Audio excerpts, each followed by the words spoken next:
महाराज जी के चरणों साष्टांग दंडवत प्रणाम। नहीं दर्द सम दुख जग माही, संत मिलन सम नहीं सुख नाही। जिस तरह दर्द का के समान कोई दुख नहीं है, ऐसे ही संत मिलन के समान कोई सुख नहीं है इस धरा पर। और आज ये जननी धन्य हो रही है जहाँ परम पूज्य महाराज जी जैसे संत हम सबको दर्शन दे रहे हैं और जिनका हम पुण्य लाभ ले रहे हैं। ये कहते हैं बिना हरि कृपा मिले नहीं संता। ये हरि की कृपा है कि संत भगवान हम लोगों को मिल रहे हैं, लगातार हमारे बीच में। और इस कलयुग में वो जो मार्ग बता रहे हैं, इतना सहज सरल मार्ग बता रहे हैं। केवल नाम जप कर लो तो भी उद्धार हो जाएगा, गौ सेवा कर लो, नाम स्मरण सत्संग श्रवण, ये छोटे छोटे उपाय बता रहे हैं जिनसे आप जीवन उद्धार कर सकते हैं। क्योंकि आज यज्ञ जप करने में बड़ी मुश्किलें हैं, शुद्ध सामग्री नहीं मिलती और इतने साधन नहीं होते। तो महाराज जी से आज हम और भी कुछ चर्चा करेंगे। लगातार हम सार्थक संवाद के साथ महाराज जी का आशीर्वचन लगातार मिल रहे हैं। तो आज हम फिर महाराज जी से एक बार चर्चा करेंगे। महाराज जी, नारायण और विष्णु में क्या अंतर है?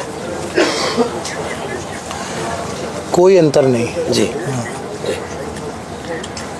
केवल नारायण और विष्णु में भी कोई अंतर नहीं, रामकृष्ण नारायण में कोई अंतर नहीं जी, एक ही जी। महाराज जी, जिस तरह का कलयुग का युग है और आप लोग सरल रास्ता बता रहे हैं, फिर भी मन इनमें ना टिक के लोगों का भटकता है इतने लगातार सुनने के बाद, श्रवण के बाद भी। श्रवण के बाद मनन न करने से और मनन के बाद निधिध्यासन न करने से जो विचार हैं उनमें स्थिरता नहीं आती है, सैद्धांतिक परिपक्वता नहीं आती है। इसलिए श्रवण के बाद मनन और मनन के बाद जो विषय हमने सुन करके समझा है उस पर चलने का निश्चय, ये तो स्वयं को ही करना पड़ेगा। तो इसलिए लोग श्रवण तो करते हैं, श्रवण के बाद फिर मनन और निधिध्यासन नहीं करते हैं। इस कारण से वो भटकाव समाप्त नहीं होता। महाराज, इस समय देश में गौ सम्मान आह्वान अभियान चल रहा है। देश में 27 अप्रैल को पहला प्रतिवेदन दिया जाना है। आपकी तरफ से क्या संदेश? अच्छी बात है, संतों के मन में गौ माता की, भगवान की प्रेरणा हुई है और पूरी रीति से यह अहिंसात्मक तरीके का अत्यंत सात्विक भावों को लेकर के यह प्रार्थनात्मक विचारात्मक सुप्रयोग है। और वैसे तो समाधान होना चाहिए क्योंकि सहृदय लोग शासन में बैठे हैं। कथनचित दुर्भाग्यवश समाधान नहीं होता है तो भी कोई उत्तेजक आंदोलन नहीं करना है। जब भारतवर्ष की धरती गोवध के कलंक से मुक्त ही नहीं हो पा रही है तो हमें यहाँ जीवित रहने का अधिकार नहीं है। तो अनशन पूर्वक प्राण विसर्जन, ऐसा देश के कुछ संत करने का विचार कर रहे हैं। महाराज, सनातनी जातिवाद के चक्रव्यूह से कैसे निकले, कैसे मुक्त हो? वस्तुतः जाति जो है वो सामाजिक व्यवस्था की दृष्टि से है जी।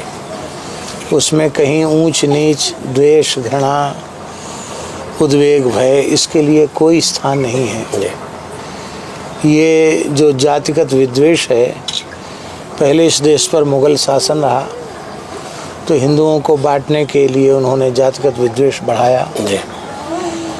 उसके बाद अंग्रेज आए, अंग्रेज़ों ने देखा कि बहुत बड़ा वर्ग हिंदुओं का है, तो यदि यह एकजुट रहा तो हम इन पर शासन नहीं कर सकते, तो उन्होंने हिंदुओं को तोड़ा। देश स्वतंत्र हुआ, लोकतंत्र आया, तो लोकतंत्र में वोट के लालची नेताओं ने अंग्रेज़ों की नीति को ही अपनाया। एक और तो कहते हैं कि जातिगत विद्वेष समाप्त कर दो और नई नई जातियां बना बना करके फिर उनको दूसरी व्यवस्थाएं हो रही हैं। जो लोग धर्मांतरित हो रहे हैं, मतांतरित हो रहे हैं, वे भी अपने को हिंदू स्वीकार नहीं करते हैं और हिंदुओं में जात पात का भेदभाव है, यही शिकायत करके हिंदू वर्ग से अलग हो रहे हैं। फिर भी सरकारी सुविधाओं का लाभ लेने के लिए कागज़ में वो अपने को उसी जाति का प्रमाणित कर रहे हैं, अपने नाम को प्रमाणित कर रहे हैं। तो जो लोग इस प्रकार से हिंदू धर्म की मूल भावना से पृथक हो गए हैं, शासन का कर्तव्य है कि ऐसे लोगों की पहचान करके उनको जो आरक्षण आदि का सरकारी लाभ है उससे उन्हें वंचित किया जाना चाहिए, तभी धर्मांतरण पर रोक लगेगी। महाराज ये परिवार जो समृद्ध परंपरा थी भारत की वो टूट रही है, उसको कैसे बचाया जाए?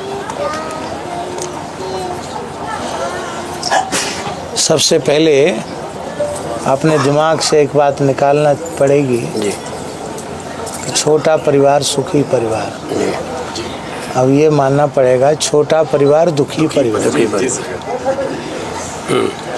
तो इस बात को अब नारे को बदलना चाहिए। वो भी षड्यंत्र ही था, छोटा परिवार सुखी परिवार षड्यंत्र के तहत ही किया गया।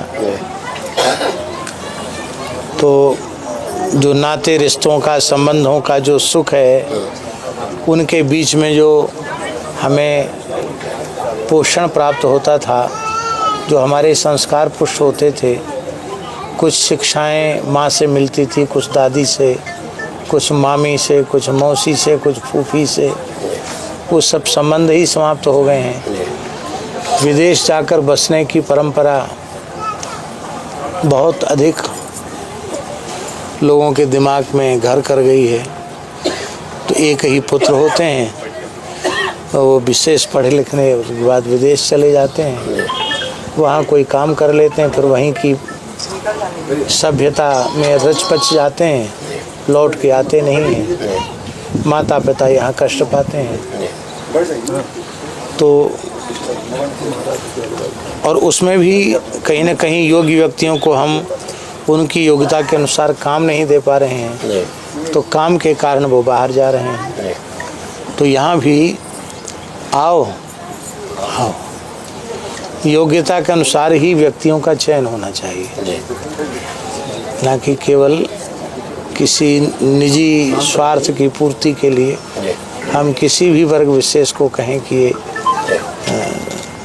क्योंकि जो योग्य व्यक्ति होगा वही राष्ट्र की, समाज की, शासन की उत्तम से उत्तम सेवा कर सकेगा, अयोग्य व्यक्ति नहीं कर सकेगा। अब अयोग्य डॉक्टर पहुंच जाएगा तो वो क्या करेगा? मरीज के स्वास्थ्य का इलाज तो दूर रहा, उसके प्राणों से खेलेगा वो। अयोग्य शिक्षक पहुंच गया तो क्या होगा? वो विद्यार्थियों को, शिक्षार्थियों को योग्य नहीं बना पाएगा। अयोग्य IAS अधिकारी पहुंच गया तो क्या करेगा? अयोग्य पुलिस अधिकारी पहुंच गया तो वो क्या करेगा? तो हर क्षेत्र में योग्य व्यक्ति की आवश्यकता है और योग्यता का आदर होना चाहिए। महाराज जी संत लगातार आप लोग मार्गदर्शन कर रहे हैं, सब कुछ हो रहा है, लेकिन जो शासन प्रशासन है वो भी यदि कदम मिला के चले तो बहुत सारे काम, जैसे गौ रक्षा का काम हो सकता है, परिवार समृद्धता, बहुत सारे काम हो सकते हैं। इनमें तालमेल कैसे बने राजनीतिक और अध्यात्म के क्षेत्र का?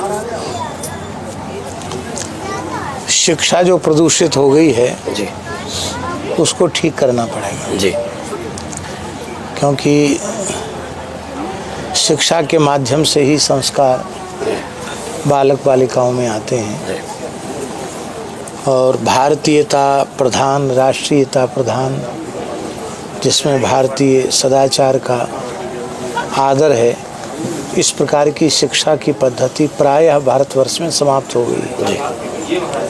दूसरे सहशिक्षा भारत जैसे धर्मप्राण देश के लिए वरदान न होकर अभिशाप है। कन्याओं की उच्च से उच्च शिक्षा होनी चाहिए, बालकों की उच्च से उच्च शिक्षा होनी चाहिए, किंतु यह एक साथ रहकर नहीं होनी चाहिए, अलग अलग होनी चाहिए। यह भी क्योंकि मनुष्य का शरीर नष्ट हुआ तो कुछ नष्ट हुआ, धन नष्ट हुआ तो कुछ भी नष्ट नहीं हुआ, उसका चरित्र ही नष्ट हो गया तो सब कुछ नष्ट हो गया।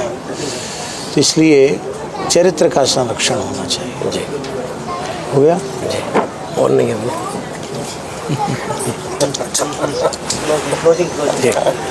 ये महाराज जी के लिए बहुत कम समय में तो कहना बड़ा मुश्किल है, लेकिन आप महाराज जी के लगातार प्रवचन यदि सुनते रहेंगे तो जीवन में कोई दुविधा द्वंद्व नहीं रहेगा। आपके सब प्रश्नों के हल उसमें है, जीवन की सरल राय उनमें है। तो आप लगातार महाराज जी के प्रवचन जरूर सुनते रहें, क्योंकि हमारी ये औकात कहें या कुछ भी नहीं है कि हम महाराज जी के साथ ऐसी चर्चा कर सकें। आप तो केवल लगातार महाराज जी को सुनते रहिए।